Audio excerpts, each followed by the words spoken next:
नमस्कार दोस्तों, मैं सुमित मिश्रा स्वागत करता हूं एक बार फिर से आप सभी का एमजेटी एजुकेशन में। साथियों, इंडिया के एजुकेशन सिस्टम में एक बड़ा बदलाव होने जा रहा है।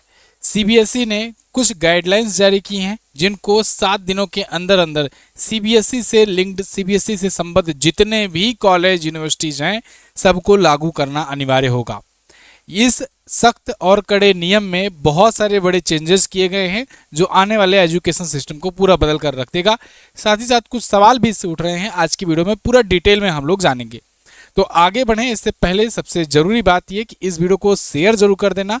आप हर उस स्टूडेंट के पास, उसके पेरेंट के पास शेयर करना जो लोग अपने बच्चों को सीबीएसई माध्यम में पढ़ाते हैं, क्योंकि आज से उनको ये जानना बहुत ज़्यादा जरूरी हो जाएगा।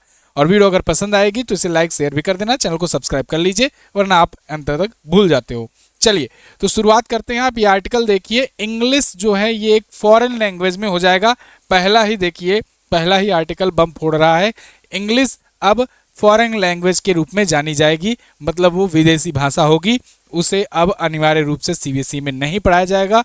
वो आपकी मर्जी है, आप चूज करो, सेलेक्ट करो कि या ना सेलेक्ट करो। आप अगर नहीं चाहते हो तो इंग्लिश जबरदस्ती आपसे नहीं पढ़वाई जाएगी। दूसरा यह है कि 3 लैंग्वेज फॉर्मूला दिया गया है सीबीएसई के द्वारा और ये 2026-27 की यानी इसी वाले जो एकेडमिक सत्र है उससे लागू हो जाएगा। ये क्लास 6 से लागू हो रहा है और इसके अलावा 9th और 10th में 2 लेवल्स डिसाइड किए जाएंगे मैथ और साइंस के। ये भी मैं आपको डिटेल में एक्सप्लेन करूंगा कि अब मैथ और साइंस 2 तरीके से पढ़ना होगा। कुछ को बेसिक पढ़ना होगा, कुछ को और एडवांस लेवल का पढ़ना होगा। तो मैथ और साइंस की भी टेंशन आपकी खत्म होने वाली है। चलिए एक एक करके सब कुछ जानते हैं, लेकिन एक फिर से रिक्वेस्ट आपसे कि चैनल को सब्सक्राइब जरूर कर लीजिए, क्योंकि आप लोग सब्सक्राइब करना भूल जाते हो। नीचे सब्सक्राइब का बटन बना हुआ है, उसको प्रेस कीजिए, कोई चार्जेस नहीं देना है, आपका सब्सक्राइब हो जाएगा। तो देखिए, अभी सीबीएसई ने नई गाइडलाइन जारी की हुई है। सीबीएसई बोले तो central board of secondary education. इसने नई शिक्षा नीति 2020 जो लागू हुई थी ना, राष्ट्रीय शिक्षा नीति 2020 वाला, उसी के लिए उसी के अनुरूप 2026-27 में नए सिलेबस और नए चेंजेस अनिवार्य कर दिए हैं। तो शुरुआत इन्होंने किया है कक्षा 6 से। कक्षा 6 से ही 3 लैंग्वेज की पॉलिसी इन्होंने शुरू कर दी है, यानी कक्षा 6 से जो विद्यार्थी होंगे उनको 3 लैंग्वेज लेकर के चलना होगा, 3 भाषाएं पढ़नी होगी। यहाँ पर जब मैं 3 भाषा कहता हूँ तो इसका मतलब ये मत समझना कि बस 3 ही सब्जेक्ट पढ़ना होगा या 3 ही चीज़ पढ़ना होगा, 3 ही किताबें। नहीं, जो किताबें आप पढ़ते थे बेसिक वो तो है ही, उनमें से 2 भाषाएं होती थी, भाषा की किताब होती थी, लैंग्वेज की, जो लैंग्वेज आपको सीखना होता था। चाहे आप हिंदी सीखते थे, चाहे इंग्लिश सीखते थे या कुछ और सीखते थे। लेकिन अब यहाँ 3 भाषा सीखना अनिवार्य कर दिया गया है। इसके लिए R1, R2, R3 language formula दिया गया है और ये R1, R2, R3 फार्मूला क्या है इसको भी मैं अभी आपको आगे बताऊंगा। लेकिन इन सब चीज़ों को 7 दिनों के अंदर अंदर लागू करना होगा। ये सख्त गाइडलाइन दी गई है कि सीबीएसई से संबद्ध जितने भी कॉलेज हैं, स्कूल हैं या यूनिवर्सिटीज़ हैं, सब जो हैं ये इसको लागू करें। यूनिवर्सिटी तो नहीं, खैर ये सेकेंडरी एजुकेशन तक होता है। तो लेकिन उन सबको, कॉलेजेस को, स्कूल को ये लागू करना होगा और सभी संबद्ध स्कूलों को ओआसिस पोर्टल पर, OASIS पोर्टल पर जाकर भाषा का चयन करके उसे अपडेट करना होगा। 3rd लैंग्वेज चुननी होगी सभी स्टूडेंट के लिए। ये 3rd लैंग्वेज R3 भाषा होगी, ठीक है ना। R1, R2, R3 फार्मूला अभी मैं आगे आपको समझाऊंगा। तो सीबीएसई ने यह भी कहा है कि चाहे स्कूलों के पास R3 की भाषा की किताब हो या ना हो, टीचर हो या ना हो, तुरंत इसको लागू कर दो। 7 दिन के अंदर अंदर पढ़ाई स्टार्ट कर दो। कहीं से भी इंतजाम करो R3 भाषा की, लेकिन R3 भाषा पढ़ाना स्टार्ट कर दो। R3 भाषा क्या होगी ये भी आपको अभी समझ में आएगा, वीडियो में बने रहिए। तो देखिए, अब ये 3 लैंग्वेज फार्मूला है क्या, इसको समझते हैं। देखिए, होता क्या था कि कक्षा 6 से केवल हिंदी और अंग्रेजी ही विषय पढ़ते थे। अमूमन स्टूडेंट हिंदी में हिंदी पढ़ते थे और इंग्लिश सब्जेक्ट पढ़ा ही जाता था। सीबीएसई की नई गाइडलाइन के मुताबिक अब कक्षा 6 से तीसरी भाषा पढ़ना भी अनिवार्य होगा। ये तीसरी भाषा ये कोई रीजनल लैंग्वेज हो सकती है या फिर कोई विदेशी लैंग्वेज भी हो सकती है। साथ ही साथ कक्षा 10वीं के बोर्ड परीक्षा में छात्रों को तीसरी भाषा में पास होना भी जरूरी होगा। इसके साथ ही नियम की मुख्य शर्त यह है कि 3 भाषाओं में से 2 भाषा भारतीय मूल की हो, यानी R1 और R2 जो होगा ये भारत की भाषाएं हो और R3 जो होगा ये विदेशी भाषा हो सकती है, कोई एक विदेशी भाषा। अब आप कहोगे विदेशी भाषा में क्या फ्रेंच सीखने जाएंगे? जर्मन सीखने जाएंगे, बिल्कुल सीख सकते हैं, लेकिन तीसरी विदेशी भाषा में इंग्लिश को डाल दिया गया है। मतलब आपको तीसरी विदेशी भाषा जब चुनना होगा तो आप चाहे इंग्लिश चुनो या फिर फ्रेंच चुनो, जर्मन चुनो, ये आपके ऊपर है, लेकिन अमूमन देखोगे मैक्सिमम लोग R3 में इंग्लिश ही चुनेंगे, है ना, जनरली। बात ये आती है R1 और R2 की। जब R3 में इंग्लिश को चुन लिए और R1 में मान लो हिंदी को चुन लिए, तो R2 क्या चुनेंगे? R2 आपकी रीजनल लैंग्वेज होगी। आप गुजराती हो तो गुजराती पढ़ना होगा, तमिल हो तमिल पढ़ो, केरल के हो मलयालम पढ़ो, महाराष्ट्र के हो मराठी पढ़ सकते हो, या फिर उत्तर प्रदेश के हो तो हो सकता है कुछ और संस्कृत वगैरह पढ़ सकते हो, है ना। तो इस हिसाब से R2 भी होगा, रीजनल टाइप का एक लैंग्वेज होगा। अब यहीं पर विवाद खड़ा होगा। अभी इस विवाद को मैं आगे अंत में बताऊंगा कि R2 को लेकर के क्यों लोग साउथ में विरोध कर रहे हैं। खैर, ये R1 R2 R3 समझ में आया ना। R1 पहली भाषा होगा, CBSE द्वारा दी गई जो भाषाएं हों उनमें से एक भाषा, जैसे आप हिंदी लेकर के चलो, हिंदी इसमें से हो सकता है। R2 दूसरी भाषा होगी, ये भी R2 R1 से भिन्न होगी, मतलब ऐसा नहीं है कि दोनों में हिंदी चुन लो, R1 से अलग होगी R2, और इसमें आप कुछ भी जैसे मान लो गुजराती चुन लिए या बंगाली चुन लिए या मराठी चुन लिए, तमिल तेलुगु कुछ भी चुन लिए, मलयालम चुन लिए, ये होगी आपकी। R3 जो भाषा होगी ये R1 R2 से अलग होगी और ये विदेशी भाषा भी हो सकती है, ठीक है ना, कोई विदेशी भाषा होगी, और इसमें इंग्लिश को डाल दिया गया है। क्यों इंग्लिश को इसमें डाला गया है, इन दोनों में इंग्लिश को क्यों नहीं डाला गया? इसके पीछे का तर्क आप ये समझ सकते हो कि भारत की जो संविधान है उसमें 8वीं अनुसूची में, आपने पढ़ा भी होगा, 8वीं अनुसूची में 22 भाषाओं का उल्लेख है, और उस 22 भाषाओं में आप देखोगे तो इंग्लिश का जिक्र नहीं है। उन 22 भाषाओं में कश्मीरी, सिंधी, पंजाबी, हिंदी, उर्दू, बंगाली, असमी, मलयालम, गुजराती, मराठी, कन्नड़, तेलुगु, तमिल, उड़िया, संस्कृत, नेपाली, मणिपुरी, कोंकणी, बोडो, डोंगरी, मैथिली और संथाली है ना। ये अनुच्छेद 343 से 351 में भारतीय भाषाओं का उल्लेख है भारतीय संविधान में। भारतीय संविधान के भाग 17 और 8वीं अनुसूची में जब आप देखोगे तो ये है। पहले शुरुआत में जब संविधान बना 14 भाषाएं थी, उसके बाद धीरे धीरे इसमें ऐड होती गई और लास्ट में अब वर्तमान में 22 भाषाएं हैं जिसमें इंग्लिश नहीं है, ठीक है ना। ये बात याद रखना, जब साहित्य अकादमी अवार्ड वगैरह दिया जाता है तो उसमें इंग्लिश और राजस्थानी भी ऐड करके 24 भाषाओं के लिए दिया जाता है। खैर, तो यहाँ अब जब इंग्लिश नहीं है तो इंग्लिश को विदेशी भाषा माना गया है, क्योंकि इसलिए इंग्लिश नहीं है। अब इसी चीज को लेकर के R1 R2 R3 मामले को लेकर के साउथ में विरोध हो रहा है। क्यों विरोध हो रहा है? क्योंकि साउथ वालों का कहना यह है कि अब तक तो है भाई, हम एक रीजनल पढ़ते थे और एक इंग्लिश पढ़ लिया करते थे, लेकिन अब जब 3 लैंग्वेज पॉलिसी ला दिए हो तो इसका मतलब हमें एक और लैंग्वेज पढ़ना होगा, और वो एक और लैंग्वेज CBSE के अनुरूप होगा, क्योंकि इंग्लिश को तो आप डाल दिए विदेशी भाषा में तीसरे में R3 में, तो R1 और R2 तो लेना होगा। अब ऐसे में हम अगर R1 या R2 में से एक तो हम अपना रीजनल चुन लिए तो दूसरा आपको हिंदी चुनना होगा। तो यानी कि साउथ वालों का कहना यह है कि हिंदी हम पर थोपी जा रही है, जबरदस्ती का हिंदी हमको पढ़ना पड़ रहा है।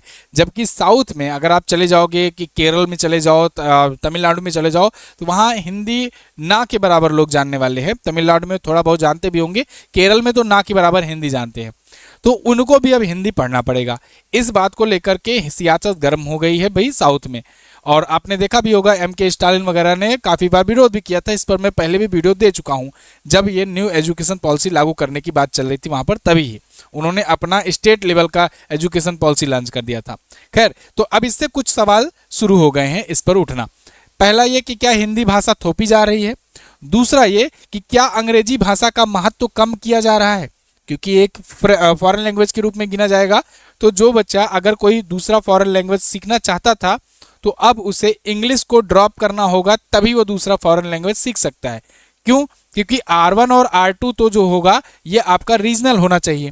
R3 में आप जो है कोई और लैंग्वेज जब सीखना चाहते थे, मान लो फ्रेंच सीखना चाहते थे, इटालियन पढ़ना चाहते थे या फिर जर्मन पढ़ना चाहते थे, तो आप जर्मन पढ़ोगे जब तो इंग्लिश को स्किप करना होगा, क्योंकि आपको R3 में ही से एक को चुनना होगा। तो या तो जर्मन सीख लो या इंग्लिश सीख लो, या फ्रेंच सीख लो या इंग्लिश सीख लो। तो अब ऐसे में जब वैश्विक लेवल पर इंग्लिश को इतना तवज्जो दिया जाता है, इंग्लिश का इतना यूज पड़ता है, आप भी जब भी कोई स्टूडेंट विदेश में जाता है, मान लो अब CBSE से निकला है, IIT तैयारी किया, IIT का ही सिलेक्शन हो गया, किसी फॉरेन कंपनी में गया, वो उसे तो इंग्लिश की ज़रूरत पड़ेगी। लेकिन अब पता लगे कि वो फ्रेंच सीख करके गया है और उसकी जॉब लग गई अमेरिका में, तो वो इंग्लिश नहीं बोल पाएगा, इंग्लिश सीखा ही नहीं है। तो ऐसे में ये चैलेंजेस आएंगे और इस पर सवाल उठ रहे हैं कि भाई फॉरेन लैंग्वेज अगर कोई और सीखना चाहता है तो वो नहीं सीख पाएगा। दूसरा, तीसरी भाषा लागू करना चैलेंजिंग इसलिए है साउथ में, क्योंकि इस पर रीजनल लोग जो हैं वो ये कह रहे हैं कि हम पर हिंदी थोपी जा रही है, तो इतना आसान तो नहीं होगा सीबीएसई के लिए। तो सीबीएसई ने ये नियम सख्ती से कह तो दिया है कि 7 दिनों के अंदर अंदर लागू करो, लेकिन अब देखना होगा कि ये लागू हो पाता है कि नहीं।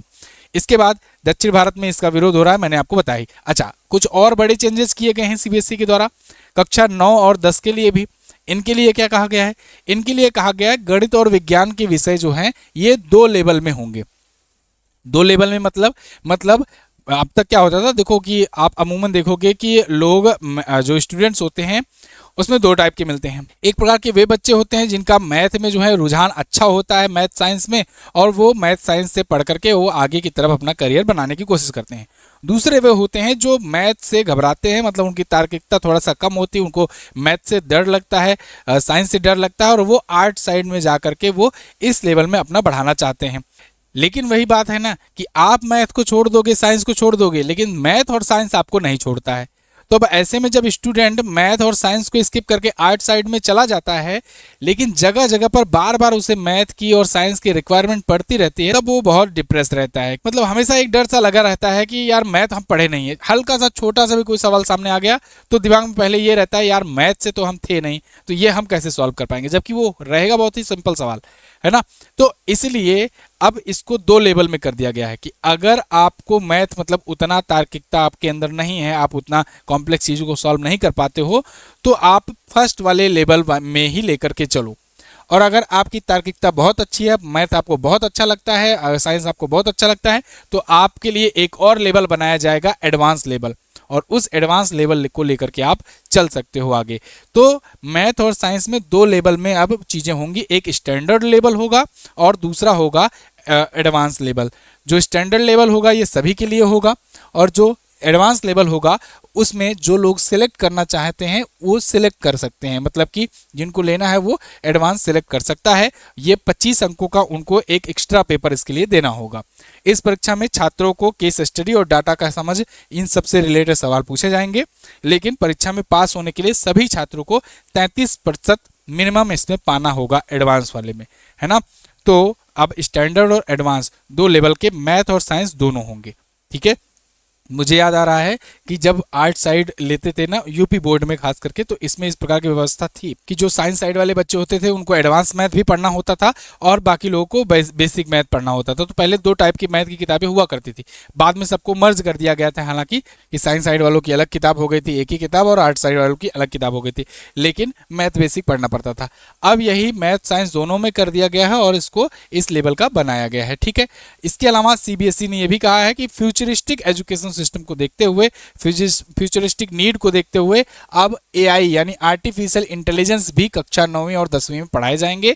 साथ ही साथ कंप्यूटेशनल थिंकिंग सीटी नाम से एक नया विषय जोड़ा जाएगा। तो एआई और सीटी 2 नए विषय, 2 नए सब्जेक्ट्स जोड़े जाएंगे। साल 2029 से 10वीं बोर्ड के लिए एक अलग से पेपर भी आयोजित कराया जाएगा। साथ ही साथ इसकी शुरुआत मॉड्यूल और इंटरनल असेसमेंट के रूप में भी की जाएगी। तो अब एआई और सीटी भी पढ़ाया जाएगा, ठीक है। तो ये कुछ बड़े बदलाव थे, बड़े चेंजेस थे सीबीएसई के द्वारा जो नए नियम लाए गए हैं, और ये कह दिया है, सख्त निर्देश दिया गया है कि जितने भी सीबीएसई से संबद्ध स्कूल हैं, कॉलेजेस हैं, इन सबको 7 दिनों के भीतर भीतर इसे लागू करना ही होगा। आप इस चीज़ को लेकर के क्या सोचते हैं? क्या ये लागू करना आसान होगा? क्या ये नियम अच्छा है या बुरा है? क्या कमियां हैं इसमें? क्या सुधार की जरूरत है? आप बेफिक्र होकर के कमेंट में बताएं, अपना सुझाव दें, जिससे ये सुझाव और लोगों तक बने पहुंचे, और अगर मान लीजिए कुछ बड़ी जरूरी सुझाव हो तो वो सीबीएसई तक भी पहुंचने में मदद मिल सके, जिससे सीबीएसई इसको सुधार कर सके, क्योंकि ये अंततः बच्चों के फ्यूचर का सवाल है। चलिए, thank you so much. Channel को सब्सक्राइब नहीं किए हैं, सब्सक्राइब कीजिए। एक और जरूरी बात, अगर आप कंप्यूटर पढ़ना चाहते हैं हमसे, तो कंप्यूटर की ई बुक हम लोगों ने तैयार करवाई हुई है। बहुत ही जबरदस्त ई बुक है। इसमें आप देखिए चार्ट, ग्राफिक्स के माध्यम से कंप्यूटर को समझाया गया है। मतलब आप जनरली थ्योरी पढ़ते हो कंप्यूटर की ई बुक्स या बुक्स में, यहाँ थ्योरी नहीं है, प्रैक्टिकली चीज़ें दिखा करके इमेज वगैरह के रूप में यहाँ तैयार करके ई बुक तैयार की गई है। और ई बुक बहुत ही कम दाम में है, तो आप जाइए एमजेटी ऐप पर इसे लीजिए। इसके अलावा हमारे अगर करंट अफेयर की आप ई बुक्स लेना चाहते हैं, चाहे मंथली हो, 6 मंथ की हो, 3 मंथ की हो, तो ये सब ई बुक्स भी आपको एमजेटी ऐप पर मिल जाएंगी। MJT app Google play store पर मिल जाएगा, आप वहां से जाकर बेस्ट ई बुक सेक्शन में जाकर के ई बुक्स ले सकते हो, या फिर आप इन नंबर पर व्हाट्सएप कर सकते हो ज़्यादा जानकारी के लिए। थैंक यू सो मच, मिलेंगे अगली वीडियो में, अगली क्लास में।